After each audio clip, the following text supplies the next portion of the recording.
शरद पवारांच्या पक्षाने काल मंडल यात्रा काढली. एवढ्या वर्षानंतर ओबीसींची आठवण येतं अशी पण टीका होत आहे. हे खरंच आहे की आता मंडल यात्रा काढणं याचा अर्थ ओबीसींची शक्ती काय आहे हे त्यांच्या लक्षात आलेलं आहे. वर्षानुवर्ष जे त्यांनी ओबीसी समाजाला केवळ पाण्यात बघितलं, कुठल्याही प्रकारच्या योजना ओबीसी समाजापर्यंत पोचू दिल्या नाहीत, ओबीसी समाजाला केवळ भाषणाचं राजकारण त्यांनी दिलं. आणि म्हणून आज ज्यावेळी ओबीसी समाज हा दुरावला आहे असं लक्षात आलं तर आता ते यात्रा काढतायत. पण नुसती यात्रा करून फायदा होणार नाही. ओबीसीच्या पाठीशी तुम्ही ठामपणे उभे आहात हे कधीतरी दिसू द्या. ज्यावेळी ओबीसींवर संकट येतं त्यावेळी मात्र तुमची भूमिका नरोवा कुंजरोवा असते, हे ओबीसींनी बघितलेलं आहे.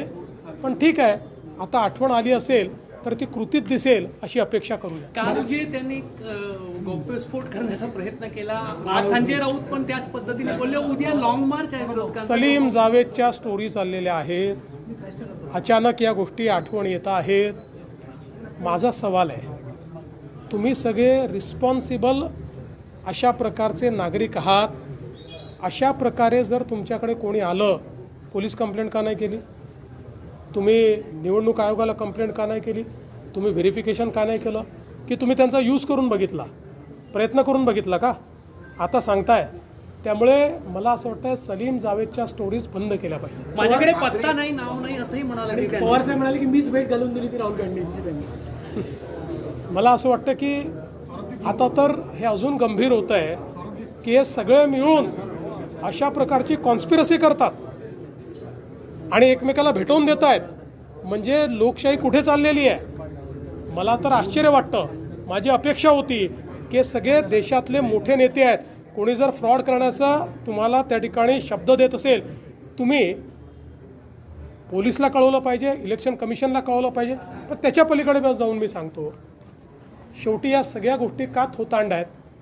इलेक्शन कमिशनने आजपर्यंत 4 वेळा ओपन चॅलेंज थ्रो केला. ओपन चॅलेंज सगळ्या पॉलिटिकल पक्षाला, सगळ्या इंजिनियर्सला, सगळ्या टेक्नोक्रॅट्सला की EVM हॅक करून दाखवा. अजूनपर्यंत कोणी EVM हॅक करू शकलेलं नाही, कोणी नाही. एवढंच नाही, आताही हे त्या ठिकाणी सातत्याने महाराष्ट्राच्या निवडणुकीवर बोलतायत, इकडे बोलतायत, तिकडे बोलतायत, पण इलेक्शन कमिशनला फेस करायला तयार नाही आहेत. इलेक्शन कमिशन त्यांना पत्र देते आहे, नोटीस देते आहे, बोलवते आहे, जाहीर निमंत्रण देते आहे. तिथे हे बोलत नाही. कारण मी यापूर्वीच सांगितलं, शूट अँड स्कूट, गोळा दागा आणि पळून जा, ही रणनीती यांची आहे. सर, हिंदी ठाकरे एकत्र आल्यामुळे वेगवेगळ्या मुद्द्यांनाकडे बाळा नांदगावकरांचा आरोप आहेत. मीरा रोडचे उल्लेख त्यांनी. काय बाळा नांदगावकर बोलले मला माहीत नाही, पण ठाकरे एकत्रित आले. आता या संदर्भात मला असं वाटतं किती दिवस आपण तेच ते सांगत बसणार आहे?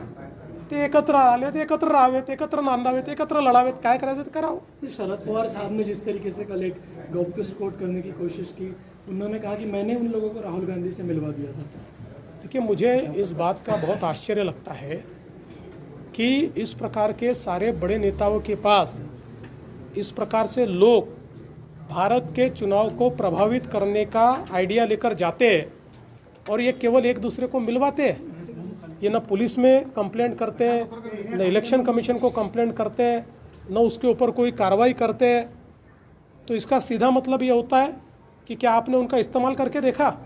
वो ऑफ़र लेकर आए थे तो इसलिए इस प्रकार की बातें कहना, मुझे ऐसा लगता है कि अभी ये स्टोरीज़ बनाने वाली बात है.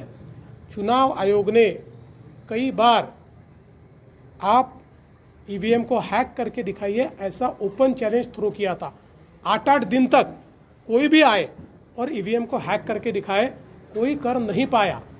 आपके पास है कोई तो ले जाइए इलेक्शन कमीशन में. पर ये सब झूठी बातें बोलकर जनता ने जो हमें विजय दिया है, जो जनता ने हमको मैंडेट दिया है, उस मैंडेट को और जनता को अपमानित करना बंद कीजिए। 3 दशकों बाद ओबीसी की याद आई है, कैसा लगता है आपको? लगता है कि भाजपा के वोट बैंक पर नजर है? देखिए, ये जो चुनाव में झटका पड़ा है ना, इसके कारण ओबीसी की याद आ रही है। जिस प्रकार से ओबीसी समाज को दरकिनार करने का काम इन्होंने किया, और जब भी ओबीसी समाज के ऊपर, ओबीसी आरक्षण के ऊपर खतरा मंडराया तो इन्होंने दोगली भूमिका ली। ये ओबीसी ने देखा, इसलिए अब इनको लगता है कि अब अपनी ज़मीन वापस ढूंढनी पड़ेगी, इसलिए सब करने